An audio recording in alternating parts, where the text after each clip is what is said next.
그러세요. 대모스씨의 논리는 너무 비약적이라는 생각이 드는군요. 대모스씨의 기자회견 때 말과 같이 주관적 체험이 아닌 객관적 역사적 사실로 받아들여도 일본의 행동을 도덕적 잣대로 평가할 수 있을까요? 수백 년 전의 사실로 받아들여도 말입니다. 즉, 몽고가 고려를 침략했을 때도 살인과 약탈, 부녀자 폭행의 문제는 심각했을 텐데요. 병자호란의 경우에는 수백 년이 지난 오늘날에도 환양년이란 용어가 살아있을 만큼 부녀자의 인권을 유린당하지 않았습니까? 히데오의 대꾸를 듣던 해모수는 섬뜩한 느낌과 함께 등줄기로 식은땀을 느낀다. 일본인으로서 한국의 역사를 이토록 냉철하게 꿰뚫어보고 있다는 생각을 하니 두려운 마음이 급습을 하는 것이다. 히데오, 과거의 역사를 통틀어 세계는 일본 제국주의의 야수적 만행을 인정하고 있어. 731 비밀부대의 비인간적 실험과 피침략국 여인들의 정신대 동원 사실은 국제적 규탄의 내용이었다는 사실을 몰라서 그런 비도덕적이고도 무책임한 말을 하는 겁니까? 정신대 부녀들의 문제와 관련해서도 그렇지요. 일본 정부가 조금이라도 도덕적인 책임감이 있었다면 피해자들의 등장과 함께 신속하고도 정당한 보상을 해주는 것이 건전한 정부의 입장 아닙니까?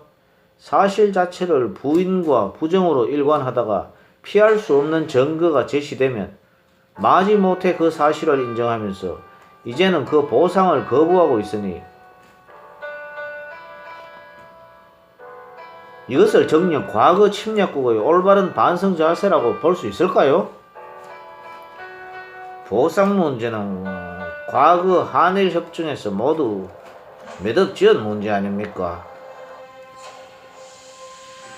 정부와 정부 간 공식적으로 일체의 피해에 대한 보상을 하였는데 구체적 조항이 아니었다는 이유만으로 또다시 보상을 요구한다면 일종의 억지라고밖에는 표현할 수가 없군요. 그때의 보상 문제가 일반적 이념적 보상을 내용으로 했다고 가정합시다. 그리고 한국 정부의 선택으로 합의를 본 주체적 협정이라 하더라도 당시 한국의 피폐한 상황 하에서 많은 국민의 반대에도 불구하고 국가 재건을 위한 한국 정부의 불가피한 졸속적 선택의 협정 내용이었다는 것은 당신들 일본인이나 우리 한국인이나 말하지 않고도 알 수 있는 일 아닌가? 또한 일본 정부는 한국의 열악한 환경 조건을 악용하여 수월하게 협정을 맺은 것 또한 피차 상반간에 알고도 남음이 있는 문제 아니던가요? 참된 반성의 자세로 피해 보상을 협상하였다면 진지하고도 성실하게 상대국을 배려하여야지 상대국의 악조건을 빌미로 후한무치의 가벼운 배상을 하다니 이것이 수억의 국민을 거느린 경제대국의 협상 태도라고 할 수 있겠소?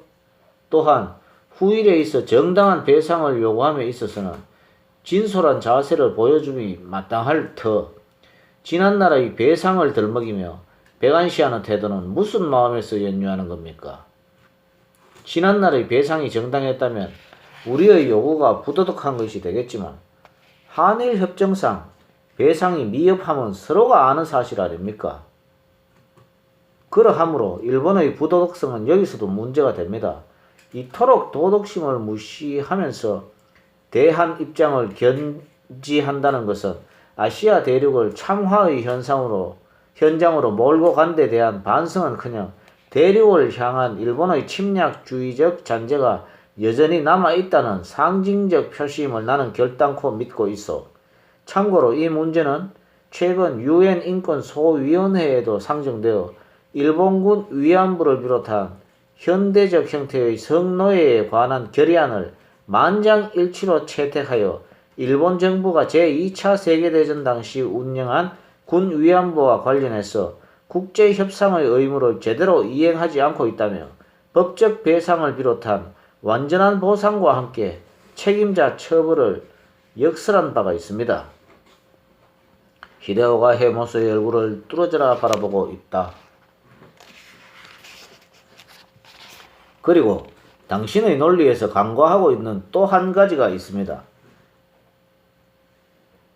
평정의 안색을 유지하던 히데오의 얼굴은 어느덧 분노의 감정 표출로 서서히 일그러져 노려보지만 헤모스는 그에 개의치 않고 한마디 한마디 힘을 실어 자신의 뜻을 피력해 나간다. 당신들 일본 제국주의의 침략 및 식민정책이 유사일의 어떤 정복국가와도 비교할 수 없을 만큼 잔혹하였다는 것은 세계가 모두 인정하는 사실이라는 것을 앞서 말한 바 있어 시대적으로 세계적으로 주류를 이루던 제국주의의 활황에 편성하여 아시아 대륙을 식민지화하여 한 시대의 이데올로기를 향유하였던 일본은 그 후 현대의 평화적 세계주의를 간과 무시하고 있다는 사실입니다. 지금의 시대는 과거 2차 대전의 후유증을 치유하고 냉전의 이데올로기 대립이 무너지면서 화해와 평화의 시대를 향해 나아가는 시대라는 겁니다.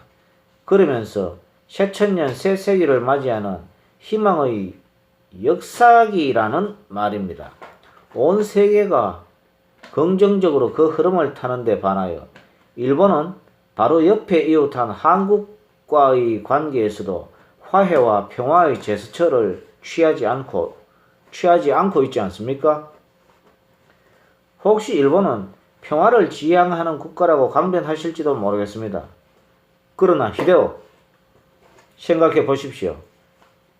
피해국은 다친 상처가 아물지 않은 채 정당하고 온전한 치유를 원하고 있는데 충분한 배상의 능력을 지닌 가해국이 그 요청은 무시하면서 평화만을 부르짖는다는 것은 어불성설이라고 생각하지 않습니까? 히데오는 헤모스의 의견을 듣고 있는지 아닌지 무념의 시선이 미동도 없이 줄곧 헤모스의 눈동자에 얹혀 있다. 보다 더 가늘어진 실눈으로 변했어. 그리고 전보 내용과 관련해서 한마디 충고를 드립니다. 지금껏 줄곧 해온 이야기지만 미래의 국가관계를 조성하는 데 있어서도 현재의 올바른 상황을 인식하고 더불어 진솔한 도덕심을 바탕으로 건전한 미래의 일본국을 지향하시기를 바랍니다. 당신들의 억지와도 같은 지금의 주장들이 후일 당신 후손들의 역사적 증거와 자료로서 주장의 근거를 조작할 수 있는지는 몰라도 그런 비열한 방법은 당신의 나라 일본의 파멸을 앞당기는 어리석은 행위가 될 것이라고 확신합니다. 히데오의 표정을 무시하며 당당히 자신의 뜻을 밝힌 헤모스 역시 말을 마치면서 히데오와 눈길을 주고받으며 모의 대화를 엮어간다. 이었고 의사소통의 단절을 함께 체험한 양국의 젊은이들은 체념의 안색을 함께 내비치며 서로의 자존심을 지키듯 입을 굳게 다물고 마주앉아 있다. 히데오가 대화의 단절을 선언하듯이 일어나며 한마디 한다. 당신은 우리 일본의 우경화나 극우주의자들을 비판하지만 당신 자신이야말로 대한민국의 벌수 국수주의자이군요. 헤모스가 기다렸다는 듯이 대뜸 대꾸하여 말한다. 히데오, 당신은 아직도 한일 문제에 대한 객관적 관념을 갖지 못하는군요. 역사적 관점에서, 국제적 관점에서 대한민국과 제가 하는 독도의 주장은 악에 대응되는 선이요, 불의에 항거하는 정의의 외침입니다. 문으로 몸을 돌린 히데오가 고개만 젖혀 헤모스를 가늘게 바라본다.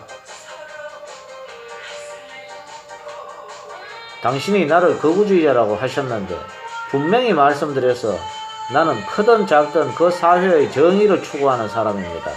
다시 말해서 나는 내 조국도 정의로운 대한민국이기를 원하는 사람이란 말입니다. 히데오가 헤모스에게 찰나의 엄엄한 눈빛을 던지고 이내 등을 돌린다. 등 뒤로 헤모스의 굵은 저음이 히데오의 등에 비수처럼 꽂힌다. 음양사의 신술까지 동원하여 정상인의 정신세계를 황폐화시키는 것, 그것이 조선에 대한 일본의 식민정책이었습니다. 가까스로 정신을 수습한 히데오의 뒤로 헤모스의 마지막 비수가 날아든다. 하지만 조선도 나 헤모스도 이렇게 멀쩡하게 살아 있습니다. 히데오가 돌아간 후 고층의 호텔 창문 밖으로 동경시가의 연이은 차량 불빛을 바라보며 헤모스는 깊은 생각에 잠긴다. 개인이 아닌 국가의 문제로서, 특히 자국의 명예나 국익을 다투는 문제에 있어서의 국가관은 인간 본연의 진리를 무시하고 거스를 수도 있구나. 그렇지 않다면 맹목의 애국적 편견이 우리를 그렇게 만들든지. 그렇더라도 나의 주장에 있어서 편견은 심하지 않았다고 생각한다. 객관적으로 보아도 충분히 타당한 내용들이었다. 헤모스는 현대의 글로벌 평화 이념에 역행하는 논리로서 자국을 변호하던 일본 청년의 얼굴을 떠올리며 장래 한일 관계를 염려하는 근심의 눈빛을 금정 하늘의 늪 속으로 던져 넣는다. 교교한 월광을 가려 제 홀로 자연의 빛을 독점하는 회색으로 엷어진 먹구름이 내일의 일기를 근심케 한다. 네, 이상으로 제5장 아문의 양국편을 다 마쳤습니다. 다음 시간에는 제6장 해후 편을 읽어드리겠습니다. 예, 안녕히 계십시오.